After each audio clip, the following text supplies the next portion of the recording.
Stories of Marketing in Touch with Positive People.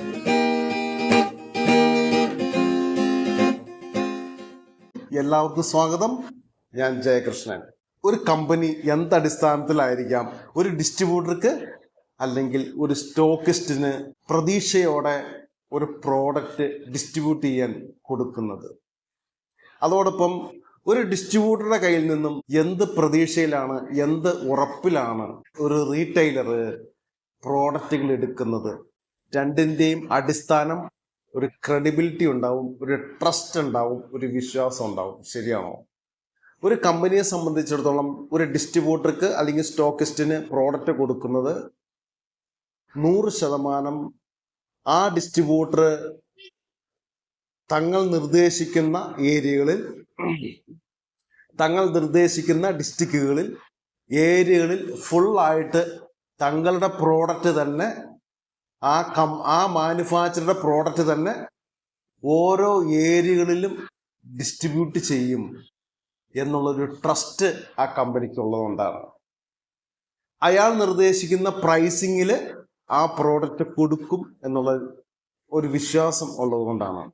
അല്ലെങ്കിൽ company നിർദ്ദേശിക്കുന്ന പ്രൈസിങ്ങിൽ ആ പ്രോഡക്റ്റ് ആ ഡിസ്ട്രിബ്യൂട്ടർ കൊടുക്കും. അതുപോലെ തന്നെ ഒരു ഡീലർ എന്തടിസ്ഥാനത്തിലാണ് ആ ഡിസ്ട്രിബ്യൂട്ടറുടെ കയ്യിൽ നിന്നും പ്രോഡക്റ്റ് പർച്ചേസ് ചെയ്യുന്നത്, വാങ്ങിക്കുന്നത്? അയാൾക്ക് ഒരു വിശ്വാസം ഉണ്ടാവും, ഈ ഡിസ്ട്രിബ്യൂട്ടർ എൻ്റെ ഷോപ്പിൽ കൃത്യമായിട്ട് റെഗുലറായിട്ട് വിസിറ്റ് ചെയ്യും.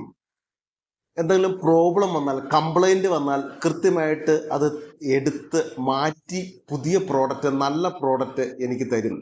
എൻ്റെ പ്രോബ്ലംസ് വന്നിട്ടുണ്ടെങ്കിൽ, ഈ പ്രോഡക്റ്റ് വിറ്റ് എന്തെങ്കിലും പ്രോബ്ലംസ് വന്നിട്ടുണ്ടെങ്കിൽ എൻ്റെ ഒപ്പം നിൽക്കുന്ന നല്ലൊരു ഡിസ്ട്രിബ്യൂട്ടർ ആയിരിക്കും എനിക്ക് പ്രോഡക്റ്റ് തരുന്നയാൾ. എൻ്റെ ആവശ്യങ്ങൾക്കനുസരിച്ച്, സ്റ്റോക്ക് തീരുന്നതനുസരിച്ച് കൃത്യമായിട്ട് എത്തിച്ചു തരുന്ന വ്യക്തിയായിരിക്കും ഈ ഡിസ്ട്രിബ്യൂട്ടർ. അങ്ങനെ സ്റ്റോക്ക് തീരുന്നതനുസരിച്ച് എത്തിച്ചു തരുന്ന, ഞാൻ നിർദ്ദേശിക്കുന്ന പ്രോഡക്റ്റുകൾ മാത്രം സപ്ലൈ ചെയ്യുന്ന ഒരു ഡിസ്ട്രിബ്യൂട്ടർ ആണ് എൻ്റെ എന്നുള്ളൊരു ട്രസ്റ്റ് ഈ ഡീലറുടെ മനസ്സിലുണ്ടാകണം. കാരണം ആ ഡീലർ അവിടെ വർഷങ്ങളോളം, കാലങ്ങളോളമായിട്ട് കുറേ ആൾക്കാർക്ക് സേവനം കൊടുത്തുകൊണ്ടിരിക്കുന്ന വ്യക്തിയാണ്. ഏതെങ്കിലും തരത്തിലുള്ള പ്രോബ്ലത്തിയുമായിട്ട് അത് റീപ്ലേസ് ചെയ്ത് കൊടുക്കുന്ന ഒരു വ്യക്തി ആയിരിക്കണം ഈ ഡിസ്ട്രിബ്യൂട്ടർ. അങ്ങനെ ഒരു സാഹചര്യത്തിൽ ഒരു ഡിസ്ട്രിബ്യൂട്ടർക്ക് ഉണ്ടായിരിക്കേണ്ട ക്രെഡിബിലിറ്റി, ആ വിശ്വാസ്യത എന്തൊക്കെയാണെന്ന് നമുക്കൊന്ന് പരിശോധിക്കാം. തീർച്ചയായിട്ടും നല്ലൊരു റിലേഷൻ, നല്ലൊരു കോണ്ടാക്ട്, നല്ലൊരു ബിഹേവിങ് ഹാബിറ്റ്, പെരുമാറ്റം ആ ഡിസ്ട്രിബ്യൂട്ടർക്ക് ഉണ്ടായിരിക്കണം. അത് കമ്പനിയോടായാലും, തൻ്റെ ഡീലറോട്, തൻ്റെ സബ് ഡീലറോട്, സബ് ഡിസ്ട്രിബ്യൂട്ടറോട്, എല്ലാവരോടും. ഒരു സ്റ്റോക്കിസ്റ്റ് ആണെങ്കിൽ ആ സ്റ്റോക്കിസ്റ്റ് ഡീൽ ചെയ്യുന്ന സബ് ഡിസ്ട്രിബ്യൂട്ടർ അയാൾ കൊടുത്തിട്ട്, സബ്ബായിട്ട് കൊടുത്തിട്ട് അത് ഡിസ്ട്രിബ്യൂട്ട് ചെയ്യുന്ന ചെറിയ ഡിസ്ട്രിബ്യൂട്ടേഴ്സ് ഉണ്ടാവും. അല്ലെങ്കിൽ ഈ ഡിസ്ട്രിബ്യൂട്ടർ ഡീലറായിട്ട് ഇടപഴകേണ്ടി വരും. അവരായിട്ടുള്ള നല്ലൊരു കമ്മ്യൂണിക്കേഷൻ, നല്ലൊരു കസ്റ്റമർ റിലേഷൻ ഈ ഡിസ്ട്രിബ്യൂട്ടർ കീപ്പ് ചെയ്തിരിക്കണം. അങ്ങനെ ഒരു നല്ല ഒരു ബിഹേവിങ് ഹാബിറ്റ്, എന്തെങ്കിലും പറയുമ്പോഴത്തേക്കും പൊട്ടിത്തെറിക്കുന്ന ഒരു സ്വഭാവത്തിന് ഉടമ ആകരുത് ഒരു ഡിസ്ട്രിബ്യൂട്ടർ. പറയുന്ന കാര്യം എന്താണെന്ന് കേൾക്കാനുള്ള മനസ്സുണ്ടാകണം.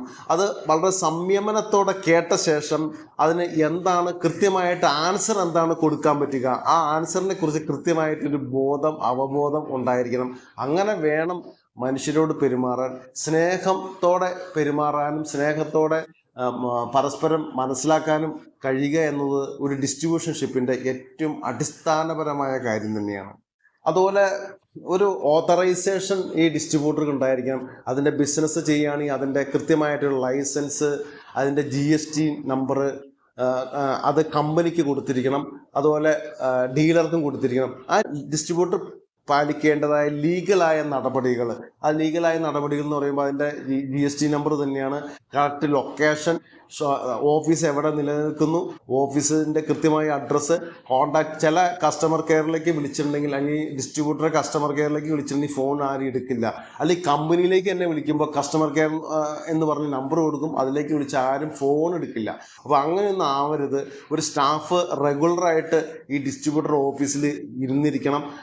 ഏതെങ്കിലും കസ്റ്റമർ ഈ ഓണറെ അല്ലാതെ, ചില ചിലപ്പോൾ ഓണർ റൂട്ടിൽ പോയിരിക്കുന്ന സമയത്തോ ഫീൽഡിൽ പോയിരിക്കുന്ന സമയത്തോ ഇനി സ്റ്റാഫുകൾ എക്സിക്യൂട്ടീവ്സ് ഡിസ്ട്രിബ്യൂട്ടർ എക്സിക്യൂട്ടീവ് ഫീൽഡിൽ പോയിരിക്കുന്ന സമയത്തോ എന്തെങ്കിലും കാര്യങ്ങൾക്ക് ഓഫീസ് സംബന്ധമായ കാര്യങ്ങൾക്ക് പ്രോഡക്റ്റ് സംബന്ധമായ കാര്യങ്ങൾക്ക് വിളിച്ചാൽ ഓഫീസിലേക്ക് വിളിച്ചാൽ കൃത്യമായി കസ്റ്റമർ കെയറിൽ വിളിച്ചാൽ ആ ഫോൺ എടുത്ത് സംസാരിച്ച് ആ പ്രോബ്ലത്തിന് സൊല്യൂഷൻ കണ്ടെത്താൻ സാധിക്കണം. അല്ലെങ്കിൽ എക്സാക്റ്റ് കോൺടാക്ട് പേഴ്സൺ ആരാണ് ആ കസ്റ്റമർ കെയറിൽ വിളിക്കുമ്പോൾ അവരുടെ നമ്പർ കൊടുത്ത് ആ പ്രോബ്ലത്തിന് ഒരു സൊല്യൂഷൻ കണ്ടെത്താൻ കഴിഞ്ഞിരിക്കണം ഈ ഡിസ്ട്രിബ്യൂട്ടർ നെറ്റ്വർക്ക് ചെയ്യുന്ന വ്യക്തികൾക്ക്.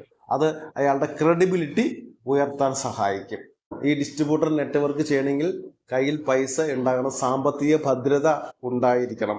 സാമ്പത്തിക ഭദ്രത ഇല്ലാതെ ഈ ബിസിനസ് ചെയ്യാൻ ഒരിക്കലും സാധിക്കില്ല. കാരണം ഡിസ്ട്രിബ്യൂട്ടർ ഈ ഡീലർക്ക് കൊടുക്കുമ്പോൾ സഡനായിട്ട് അന്ന് തന്നെ പൈസ കിട്ടിക്കൊള്ളണമെന്നില്ല. സ്റ്റോക്ക് എടുത്ത് വയ്ക്കേണ്ടി വരും, അതിന് പൈസ വേണ്ടി വരും. കുറച്ച് വർക്കിംഗ് ക്യാപിറ്റൽ കയ്യിൽ ഉണ്ടായിരിക്കണം, പൈസ ഉണ്ടായിരിക്കണം. റോൾ ചെയ്യാനുള്ള പൈസ ഇല്ലാതെ ഡിസ്ട്രിബ്യൂഷൻഷിപ്പിലേക്ക് തുടങ്ങുകയും 4 ദിവസം കഴിഞ്ഞ് ഒരു ഡിസ്ട്രിബ്യൂട്ടർ ഒരു പ്രോഡക്റ്റ് ചോദിക്കുന്ന സമയത്ത് ഈ ഡിസ്ട്രിബ്യൂട്ടർക്ക് ആ പ്രോഡക്റ്റ് എത്തിച്ചു കൊടുക്കാൻ സാധിക്കാതെ വരുന്ന ഒരു സാഹചര്യം വന്നാൽ അത് വളരെ മോശമായിരിക്കും. അപ്പോൾ എന്തുകൊണ്ടാണ് അങ്ങനെ എത്തിച്ചു കൊടുക്കാൻ സാധിക്കാതെ വരുന്നത്? ഇദ്ദേഹത്തിൻ്റെ അടുത്ത് ഈ ഡിസ്ട്രിബ്യൂട്ടറുടെ അടുത്ത് സ്റ്റോക്ക് ഉണ്ടാവില്ല. സ്റ്റോക്ക് എടുക്കണമെങ്കിൽ പൈസ ചിലപ്പോൾ അഡ്വാൻസ് ആയിട്ട് കൊടുക്കേണ്ടി വരും. അപ്പോൾ അതുകൊണ്ട് ഇതൊരു റോളിംഗ് ആയതുകൊണ്ട് പേയ്മെൻറ്റ് ചിലപ്പോൾ 2 ആഴ്ചയോ 1 മാസമോ കഴിഞ്ഞിട്ടായിരിക്കാം ഈ ഡിസ്ട്രിബ്യൂട്ടർക്ക് കിട്ടുന്നത്. അതുവരെയുള്ള കാര്യങ്ങൾ റോള് ചെയ്യാനുള്ള വർക്കിംഗ് ക്യാപിറ്റൽ വേണം. നല്ല സാമ്പത്തിക ഭദ്രത നിങ്ങൾക്കുണ്ടായിരുന്നാൽ നിങ്ങളുടെ ഒരു ഡിസ്ട്രിബ്യൂട്ടർ എന്ന ക്രെഡിബിലിറ്റി കുറച്ചുകൂടി ഉയരാൻ അത് സഹായിക്കും. ഇതിനോടൊപ്പം പറയേണ്ട ഒരു കാര്യമാണ് നമ്മുടെ ഈ ഡിസ്ട്രിബ്യൂട്ടറുടെ സ്റ്റോക്ക്, ഡിസ്ട്രിബ്യൂട്ടർ എടുക്കുന്ന പ്രോഡക്റ്റുകൾ കൃത്യമായിട്ട് സ്റ്റോക്ക് ചെയ്യാനുള്ള ഗോഡൗൺ ഉണ്ടാകണം. പല ഡിസ്ട്രിബ്യൂട്ടറും പറയുന്നതാണ്, എനിക്ക് അധികം സ്റ്റോക്ക് എടുത്ത് വയ്ക്കാൻ സാധിക്കില്ല, ചെറിയൊരു കടമുറിയാണ്, അവിടെ സ്റ്റോക്ക് അധികം എടുത്ത് വയ്ക്കാൻ സാധിക്കില്ല, അപ്പോൾ എനിക്ക് ഇപ്പോൾ അയക്കണ്ട എന്നൊക്കെ പറയും. പക്ഷേ പെട്ടെന്ന് കുറച്ച് ഓർഡറുകൾ വന്നിട്ടുണ്ടെങ്കിൽ അത് കൃത്യമായിട്ട് സ്റ്റോക്ക് ചെയ്ത് വയ്ക്കാനുള്ള ഫെസിലിറ്റി സംവിധാനം ഈ ഡിസ്ട്രിബ്യൂട്ടർക്ക് ഇല്ലാതിരുന്നാൽ ഡീലറുടെ ആവശ്യപ്രകാരം സഡനായിട്ട് പ്രോഡക്റ്റ് എത്തിച്ചു കൊടുക്കാൻ ഈ ഡിസ്ട്രിബ്യൂട്ടർക്ക് സാധിക്കാതെ വരില്ലേ. അപ്പോൾ അങ്ങനെ സാധിക്കാതെ വരുമ്പോൾ ആ ഡിസ്ട്രിബ്യൂട്ടറെ സംബന്ധിച്ചിടത്തോളം ആ പ്രോഡക്റ്റ് കൊടുക്കാൻ സാധിക്കാതെ വരും. അപ്പോൾ ആ ഡീലർ എന്ത് ചെയ്യും? വേറെ ഏതെങ്കിലും ഡിസ്ട്രിബ്യൂട്ടറുടെ കയ്യിൽ നിന്നും പ്രോഡക്റ്റ് പർച്ചേസ് ചെയ്യാൻ തയ്യാറാകും. ഡീലർ എന്തിനാ അവിടെ ഷോപ്പ് തുറന്നിരിക്കുന്നത്?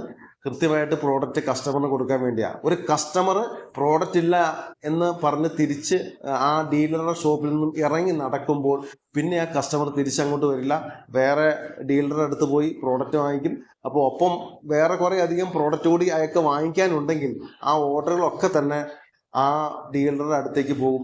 പക്ഷെ ബാക്കിയുള്ള കുറേ പ്രോഡക്റ്റ് ഇവിടെ ഈ ഡീലർ അതിൽ ഉണ്ടായി ഈ ഡിസ്ട്രിബ്യൂട്ടർ എത്തിച്ചു തരാൻ കഴിയാത്തത് കൊണ്ട് ആ പ്രോഡക്റ്റ്, ആ സ്പെസിഫിക് പ്രോഡക്റ്റ് കൊടുക്കാൻ പറ്റിയില്ല. അതുകൊണ്ട് ആ കസ്റ്റമർ വേറെ റീറ്റെയിൽ ഷോപ്പിലേക്ക് പോയി പർച്ചേസ് ചെയ്യും. ഇങ്ങനെ ഒരു സാഹചര്യം വരാതിരിക്കുന്നതിന് ഒരുവിധം നല്ല ഗോഡൗൺ സൗകര്യമുള്ള ഡിസ്ട്രിബ്യൂട്ടറുടെ കയ്യിൽ നിന്നും പ്രോഡക്റ്റ് എടുക്കാനാണ് ഈ ഡീലറും തയ്യാറാവുകയുള്ളൂ. അപ്പോൾ അങ്ങനെയുള്ള സംവിധാനം അത് നിങ്ങളുടെ ക്രെഡിബിലിറ്റി ഉയർത്തും.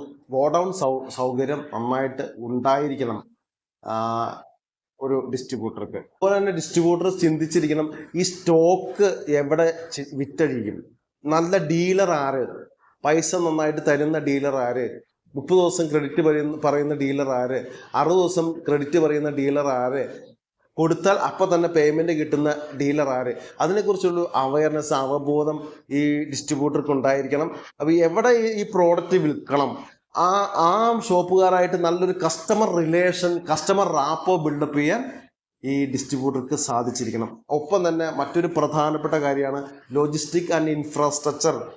അതായത് പ്രോഡക്റ്റുകൾ സപ്ലൈ ചെയ്യുന്ന സപ്ലൈ സംവിധാനം.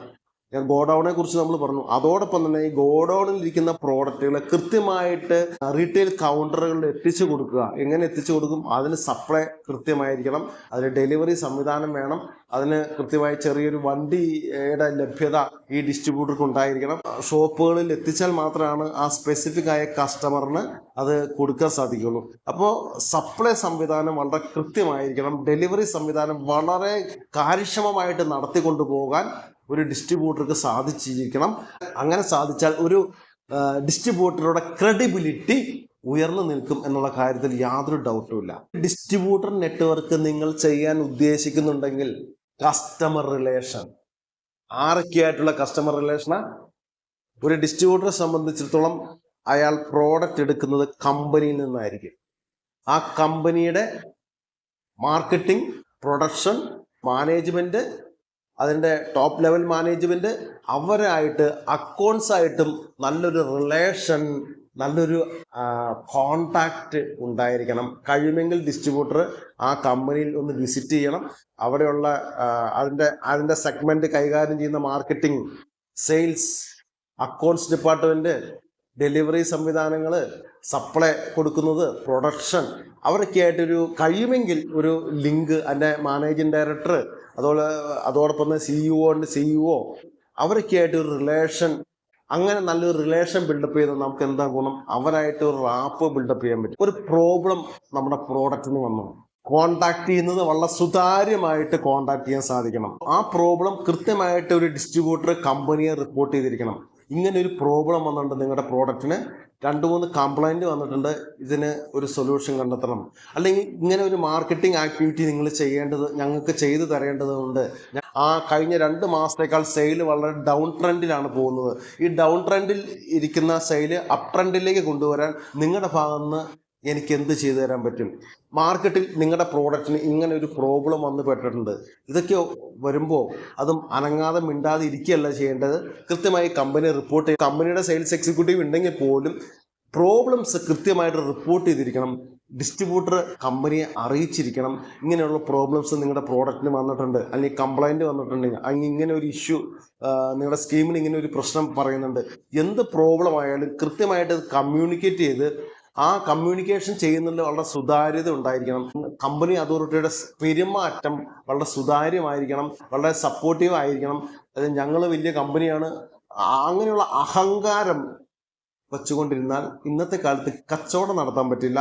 അങ്ങനെയുള്ള കമ്പനികൾ കൂട്ടിപ്പോയിരിക്കും. എപ്പോഴും കസ്റ്റമർ സപ്പോർട്ടിന് ഇമ്പോർട്ടൻ്റ് നൽകുന്ന കമ്പനികൾക്കാണ് ഇന്ന് കേരള മാർക്കറ്റിലും ഇന്ത്യൻ മാർക്കറ്റിലും നിലനിൽപ്പ് ഉണ്ടാവുകയുള്ളൂ. അതുപോലെ തന്നെ ഒരു ഡിസ്ട്രിബ്യൂട്ടർ ഒരു ഡീലറെ വിളിക്കുമ്പോൾ എന്താണ് ചെയ്യേണ്ടത്? ഒരു കംപ്ലൈന്റ്, ഒരു പ്രശ്നം വന്നു, സ്കീമിലുള്ള പ്രശ്നം വന്നു, പ്രോഡക്റ്റിലെ ഇൻസ്റ്റലേഷനിൽ ഒരു പ്രശ്നം വന്നു, പ്രോഡക്റ്റ് നോളജ്, അതിനെക്കുറിച്ച് കഴിഞ്ഞ ചാപ്റ്ററിൽ സംസാരിച്ചു. അങ്ങനെ ഒരു പ്രോബ്ലം വരുമ്പോൾ അവർക്ക് അതിനെക്കുറിച്ച് പ്രോഡക്റ്റിനെ കുറിച്ച് അറിയണം, കമ്പനിയെക്കുറിച്ച് കുറച്ചുകൂടി അറിയണം, ഇൻസ്റ്റലേഷനെ കുറിച്ച് അറിയണം, കംപ്ലൈൻറ്റ് വന്നു അത് മാറ്റി കൊടുക്കണം. ഇങ്ങനെയുള്ള എന്ത് പ്രശ്നം വന്നാലും ഈ ഡിസ്ട്രിബ്യൂട്ടർ എന്ന് പറയുന്ന വ്യക്തി വളരെയധികം സപ്പോർട്ടായിട്ട് നിൽക്കുന്ന ആളായിരിക്കണം. അപ്പോൾ ജനമനസ്സുകളിലേക്ക് ഒരു ഡിസ്ട്രിബ്യൂട്ടർക്ക് ഇറങ്ങി വരാൻ പറ്റണം. എവിടെയെങ്ങോ കിടന്ന ഒരു ചെറിയ കമ്പനിയുടെ പ്രോഡക്റ്റ്, ആ പ്രോഡക്റ്റ് ഒരു ഡിസ്ട്രിബ്യൂട്ടറുടെ കൈകളിലെത്തി എന്തുമാത്രം ഷോപ്പുകളിലേക്കാണ് ആ ഡിസ്ട്രിബ്യൂട്ടർ അത് എത്തിച്ചു കൊടുക്കുക. അയാൾ ചെയ്യുന്ന ഒരു പവർഫുൾ ആയിട്ടൊരു ജോബാണ് ഒരു ഡിസ്ട്രിബ്യൂട്ടർ ചെയ്യുന്നത്. വളരെയധികം ചെറിയ ഒരു വില്ലേജിൽ കിടക്കുന്ന ഒരു കമ്പനിയുടെ പ്രോഡക്റ്റ് പലപ്പോഴും നമുക്ക് പരിചയമുള്ളതാണ്.